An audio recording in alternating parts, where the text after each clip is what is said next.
Welcome back, watch people. Now today you join me in Hertfordshire in a sleepy little town called Radlett.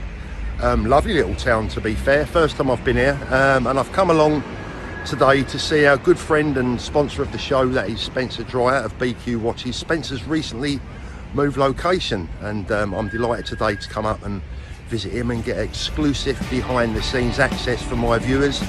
Let's go and see Spencer and see what he's got to say.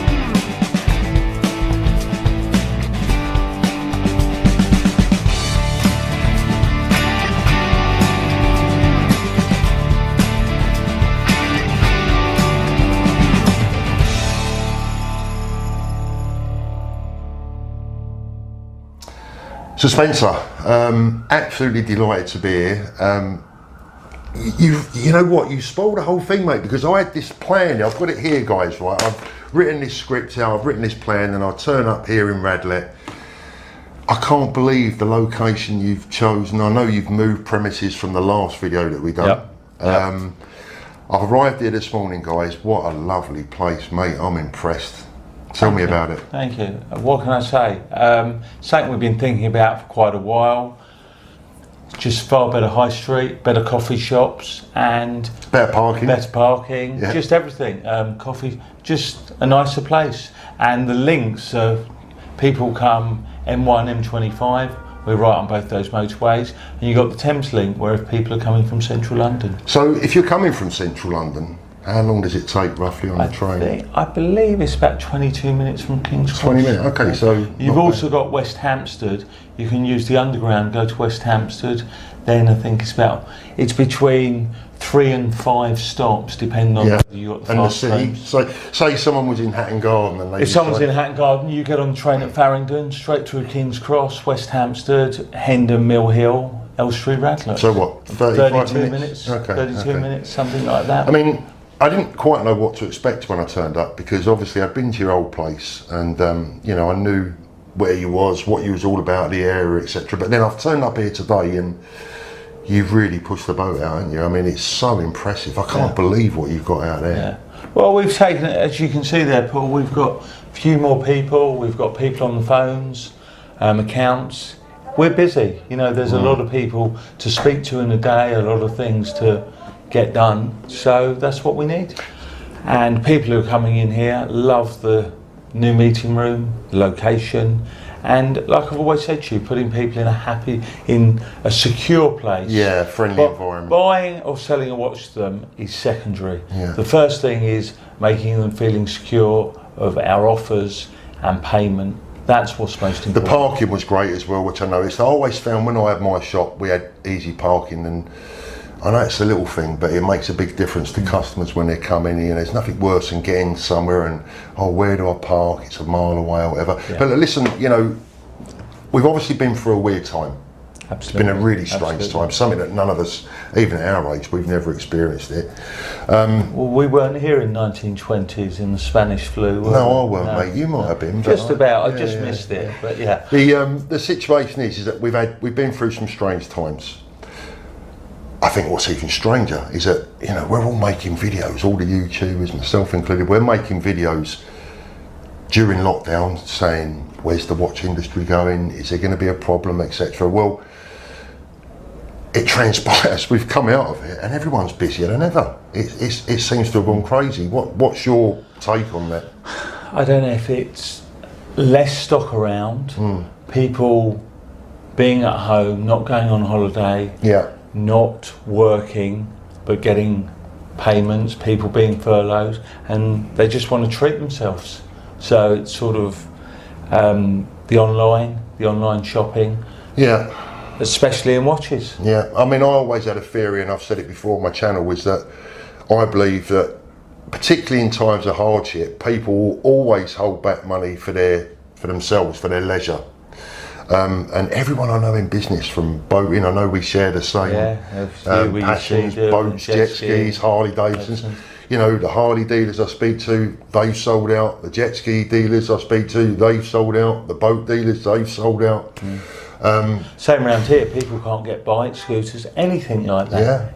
Absolutely. So people seem to, I don't know if they're spending their bounce back loans or whatever they're doing, but they're spending. I mean, look, we've got a wonderful array, just a small selection really of what you've just shown me, of some beautiful pieces. I'm going to go through a few of them in a minute with you guys, because Spencer's pulled out 1 or 2 watches today that have particularly taken my eye. Now, do you remember me saying, guys, that one of the things that all my dealer friends used to say is that you got a good eye, Paul, you spot things early, and straight away, earlier on, I spotted a watch that Spencer said, wow, do you know what that is, right? And I picked it up, and honestly, guys, this is a little bit of a museum piece. As far as semi-vintage Rolex go, I'm going to show you that later on.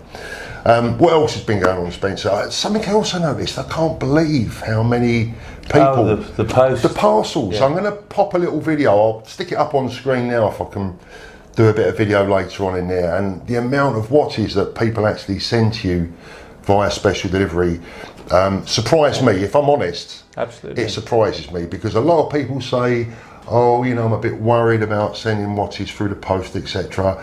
Royal Mail, in all the years I've been in business, I only ever lost one, and that was when the van got stolen. That's the same stuff. I always say to people, we've been doing this 15 years. On one occasion, someone was sending a Breitling in that was £1,600. The van got robbed, the watch got taken, and through the insurance, they got a brand new watch. Yeah. The customer got a £5,500. So he had a result. So he was very happy, and that's the only occasion. The Royal Mail special delivery. I've never lost one, have you? It's phenomenal. No, I've never lost one, to be fair. But the amount, just overnight, that's just today's delivery, or this morning's deliveries. Yeah, I thought it'd be quiet today with the bank holiday coming. I think there was about 38 parcels today. 38 watches been sent in overnight, one day. Yeah. Is that happening every day? It's between 30. That's around 30 a day. This is proper watch stealing, guys, right? I told you on my channel I'll bring you the very best, and for me, Spencer is probably now, if you don't mind me saying, we don't. I wouldn't say it. Go on. You're probably the second biggest independent dealer in the country now. Well, everyone's important to us. It doesn't matter how big or small. We treat everyone fairly. Again, we email people, but we're on the phones. Yeah. We're not one of these companies who just sends an email and doesn't bother with our customers. We try and bother with our customers and care for our customers, should I say. If a parcel is sent, we send a pack out on a Monday. If someone gets to the post office on Tuesday, Wednesday morning we're on the phone. And subject to getting their bank details at a good time, the payments with them the same day. We don't drag it out or say we'll try and sell it or has to wait 10 days. I won't name but names. There's some who want 10 days for checking it, then timed. And we don't do any of that. We do none of that whatsoever. So what is when someone sends in a watch, there's obviously got to be an authentication process. I've seen you've got watchmakers here, obviously full-time as well. Even downstairs, I mean, I was blown away with your facilities. We have up to 4 watchmakers here, but as well as outworkers as well. So the watches are going through your watchmakers? Everything gets checked. Everything checked. we buy, we check. Like I've always said to you, everything's checked on locked and stolen, lost and stolen with the art loss. We check every watch. I've also put some pointers which you may have seen on our website where we say of things people should and shouldn't do. But the most important is that you're happy with who you're dealing with, and you, like you've always said, you invest in your dealer. You're investing in the dealer. You're in debt. If you're buying or selling a watch, you're dealing with the person. You've got to be comfortable with that. It's not just a watch. We don't we don't go to people's houses. We don't ask them for their serial numbers. I always say this to people: don't give out your full serial number, just the letter, or the age.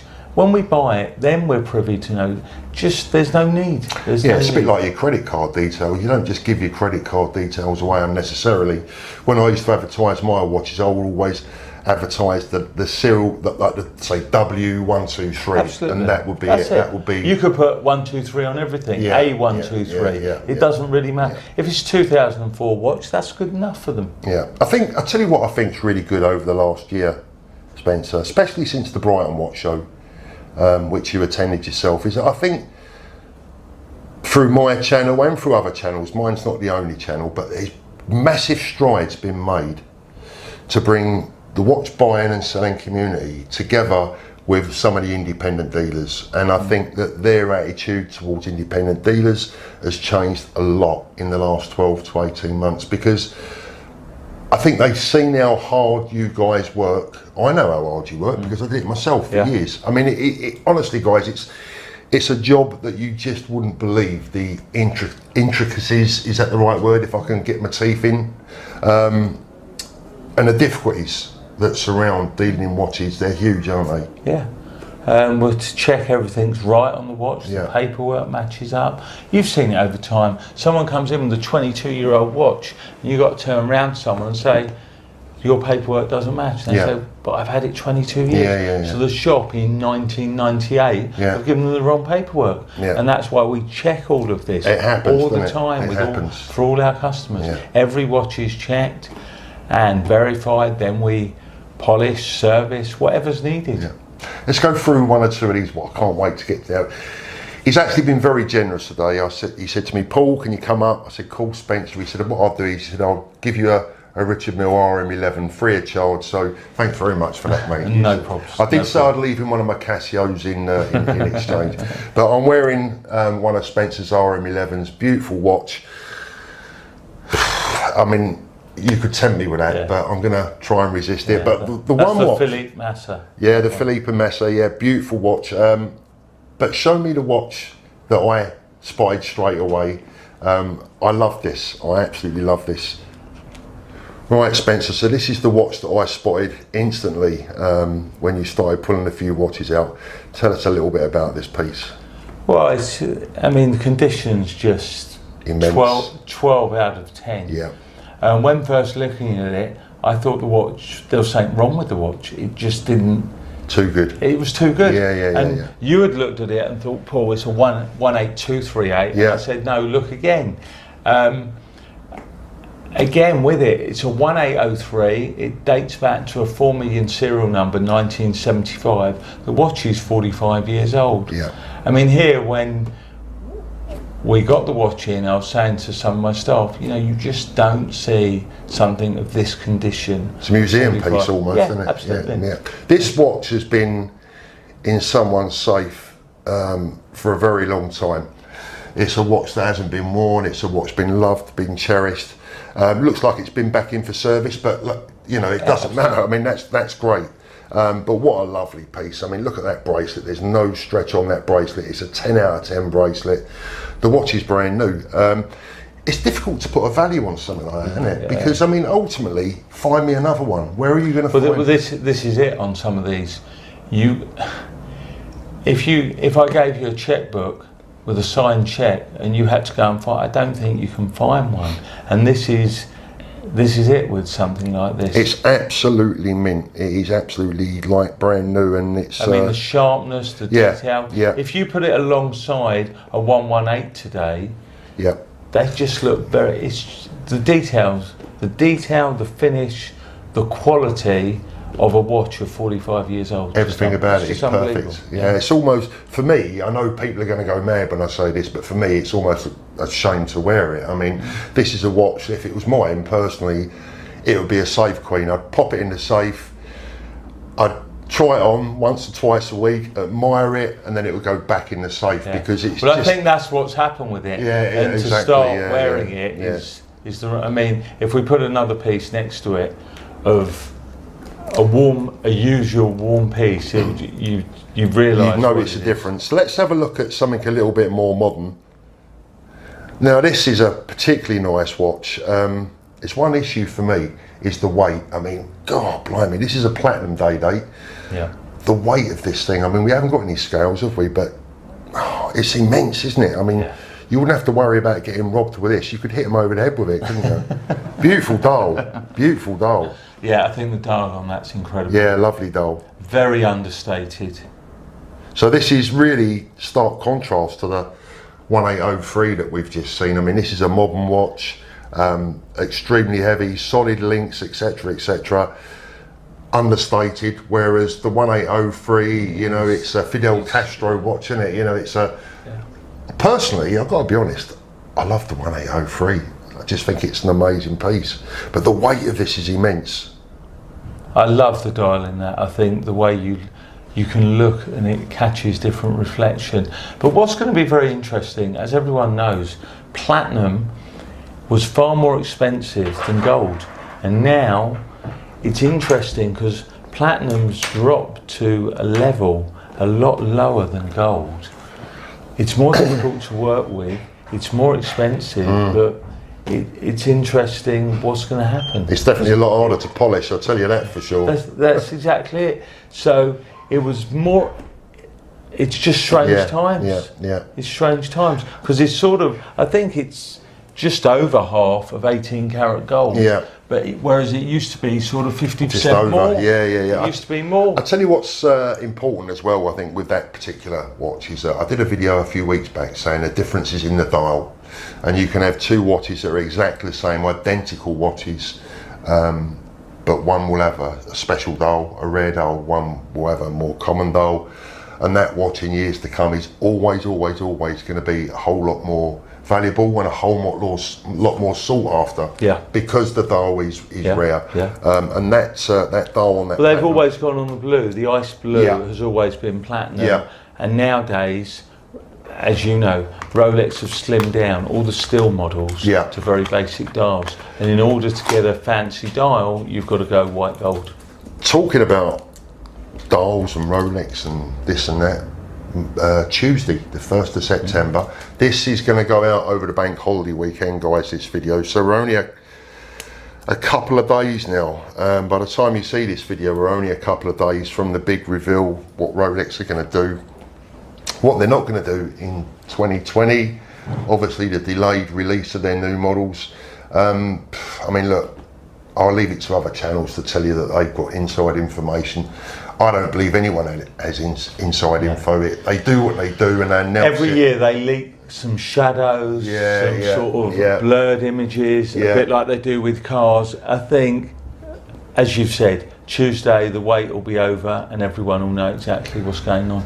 We'll know. I'm not going to waste my time with predictions, but it's obviously going to be exciting. But I'll be honest, I think for us dealers at least, and a lot of people that collect watches and, you know, maybe put some money into them, it's more interestingly, it's the watches that they actually discontinue.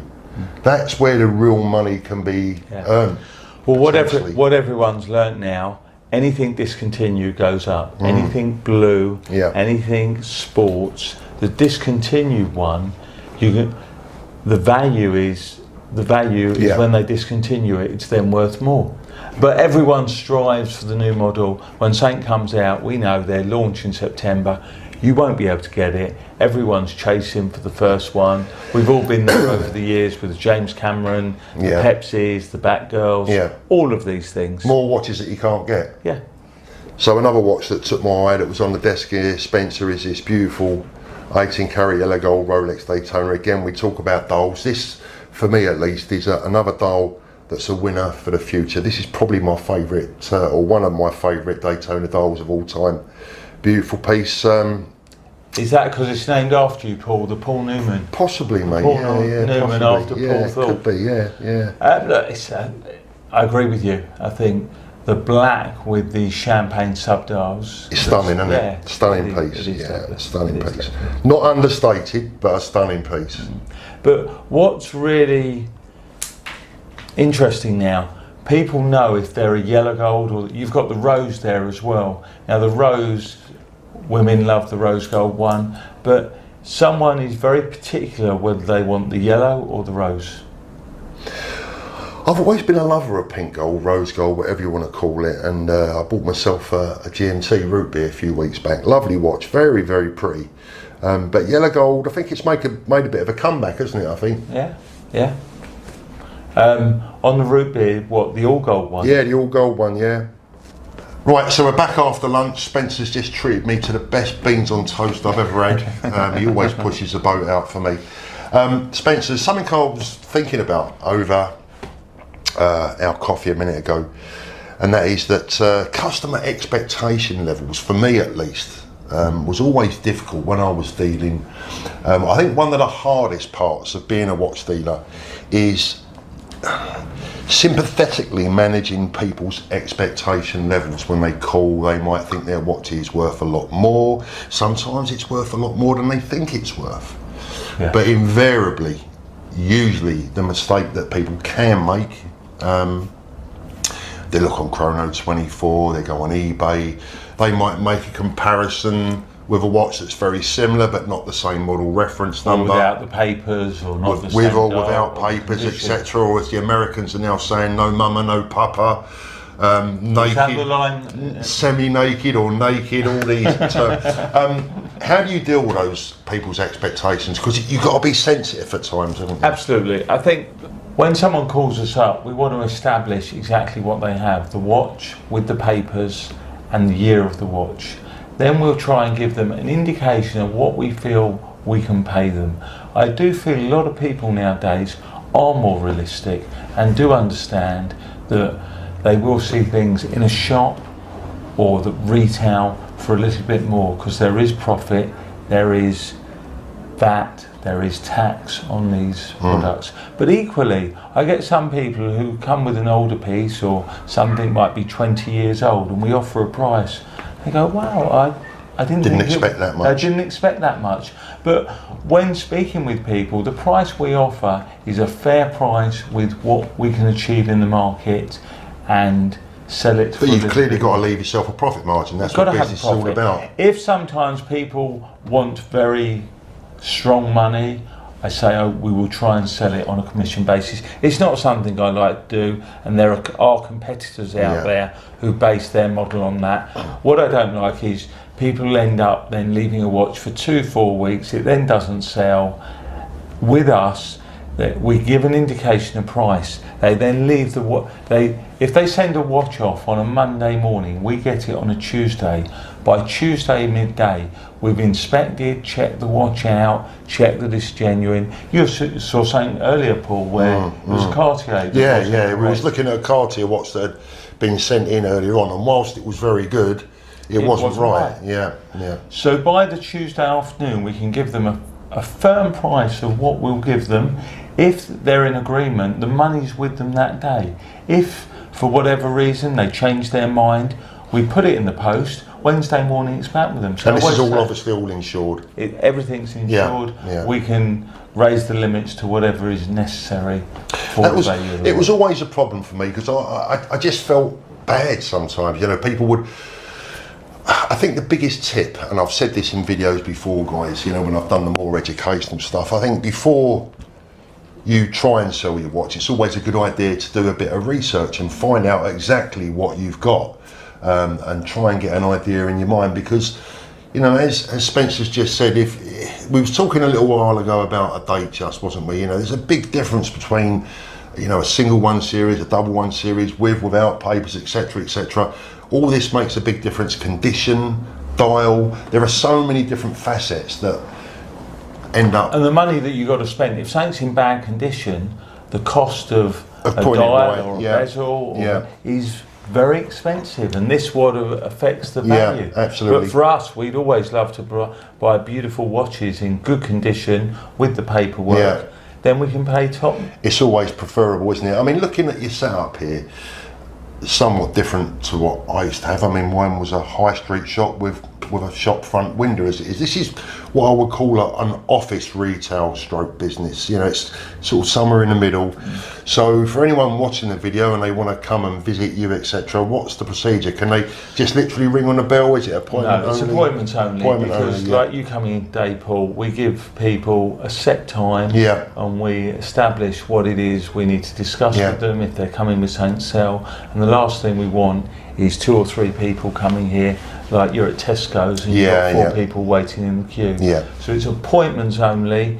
They can email us, phone up. If they're looking to buy something, we'll make sure that we're not wasting their time. We've got what they want. And equally if they're selling. Yeah. So exactly like you say, it's an office that is on the high street, that is appointments only. It's more of a showroom. Yeah. But we give people time, they're in a secure location, they come in, they sit down in a relaxed environment. Another watch that I've just picked up off your table that I particularly like is this beautiful Daytona love this. I actually had one of these and sold it. I kind of regret selling it, but another beautiful piece. Right guys, what I've managed to do is I've had a little chat with Spencer, and he has agreed that anyone that watches my channel, whether they're buying or whether they're selling, Spencer has promised me that he'll give you his absolute best possible deal. Paul, I do this for all your customers. There's a condition, guys, right? He says he does it for everyone, but listen, there's a condition. If you contact Spencer, whether you're buying, whether you're selling, use the code PAUL. I'm also going to put up exclusive access to Spencer's personal WhatsApp, which he doesn't do for everyone. So I'm going to run that on a ticker across the screen right now. So if you use the code PAUL, you can contact Spencer whether you're buying or whether you're selling via the number that I'm putting up on screen right now. Use the code PAUL, and Spencer has given me his word that he will do his absolute best. We do find a lot of people now much prefer, well, I wouldn't say much prefer, it's probably 50-50, Paul, of email to WhatsApp, because people are good on their phone, they can forward it, they've got their pictures. They keep all their memorable paperwork, pictures. And this is what the channel's all about, guys. It's about giving you confidence in your watch dealer, because as we said right at the very beginning, and this is not cheesy sales talk, this is whoever you're dealing with, whether you're dealing with Spencer, whether you're dealing with any watch dealer in the world. The number one thing that you have to do, guys, is you have to invest in that dealer's personality, his history, his business history, his personality. And all the guys that I've invited to sponsor my channel are trusted 100% by myself, and Spencer's definitely one of them. So yeah, as long as my people are treated right, I'm happy to push them forward. That's the way it is. Absolutely. Now, Spencer, something else that I've been doing just recently is the campaign. You've obviously seen it, the campaign to try and get Rolex to reintroduce the much needed Lost and Stolen Register, the official Lost and Stolen Register, which is without a doubt the most complete list of stolen Rolex watches that you'll find anywhere in the world. What did you make of that campaign? Futile or worth trying? We've spoken about it for years, Paul. It used to be there that you could phone and check any watch, and if someone had a stolen watch, we had many when we used to run jewellers and pawnbrokers where we'd phone up and check a watch out, and people were very happy to get their watch back, and you're helping everyone. For them to stop, I had no idea why Rolex stopped it. No idea. Well, for me, it was a move to drive. I mean, I wrote an article for the industry back in 2015, I think it was, and I said then that for me it was a move to drive people into the AD stores and to take them out of the independent stores, and to basically take the confidence away from the public of buying pre-owned Rolex watches. But that doesn't make sense, because the value of a new Rolex is governed by the price. Well, the robberies weren't only on used, they were on new as well as used, so that doesn't make sense. I just don't know why it was done. As we've discussed, if you buy a car, you've got DVLA, and you register your car, and if it gets stolen, you know who the owner is. On buying a house, you've got solicitors, and you've got land registry. You've got land registry. So if you register if you buy a house, you have land registry for a house, and some watches are worth more than cars. So and some watches are worth more than houses. Absolutely. And you've got to have the art loss now, who step in to help try and fill the void a little bit. But it's not ideal, is it? And it's, look, we all know Rolex's stance on that, but do you think they'll consider? Yes, I do. I think one day, I've said it in a video that I just recently made, that I think one day they'll do it, not because they have to, but because it's the right thing to do. They could have a team or people to do it. It doesn't necessarily have to be them. They could give the database out. They could have a call centre. It's a very profitable business. Everyone could pay. Absolutely. Yeah, it's a very profitable business. You could pay to register your watch on a yearly basis, and it be monitored. If it then gets stolen, it's all around the world, and you just merge all of the databases, and wherever something goes for a service, you say that it's got to be logged. So what have you been up to in Brighton, Paul? I mean, you got Well, the weather's been great, so obviously I've been messing about out on the water. I sold the boat that I showed everyone that I'd only just recently bought. Sold that to a viewer, actually, funnily enough. I didn't even know he was a viewer until he bought the boat, but I've teamed up with those guys up at Humber Ribs in East Yorkshire, and there's a little competition for you guys while you mention it. They're building a boat for me, a bespoke boat. It's going to be quite a spectacular piece of kit, and I've named it after something that is on this table right now. So a little competition for you guys. Can you guess what I've named my new boat? And it is named after something that is on this table right now. Let's see if you can get it right. So what are you doing? Donating the boat to the person who gets... No, I thought you was going to donate the watch to the customer. So they get a boat. So you give the boat, and I've got to give the watch. I get the boat, you give the watch away. Okay. I told you guys, I'll bring you some smashing deals on this channel. So if someone wants to come along, Spencer, we've given them your personal details, your WhatsApp. That's direct access to the man himself, the boss. What's the best way to go about it? The best way, Paul, like we've always said, people can call us, email or WhatsApp, whatever's easier for them. So they make contact, we'll discuss their watch and what they want to sell. We will then look in the diary, give them a date and time that's convenient for them. They're welcome to come here. The other option is we can send the special delivery watch pack that's fully insured. We send that out to them, they can send it in to us. So whatever's more convenient, people are welcome to call any of the numbers which you'll have for our customers. Yeah, I'll pop all the contact details up. Yeah. So, as I say, it can be landline, WhatsApp, mobile, whatever people are comfortable with. And we'll just put an appointment in and they come in and see us. Okay, Spencer, thanks so much for inviting us along today. It's been wonderful. You know, just a small example of what you've got here, a very small example of what you've got in stock. A lot of lovely watches, I've got to say, absolutely, you know, perfect. Thanks very much. I mean, I really appreciate coming up and, you know, you giving me exclusive access, because it's a lovely operation, guys. It really, really is one you should perhaps come and see for yourselves. Mate, look after yourself. Thank you very much. As always, pleasure to see you, and we'll speak again soon. Okay.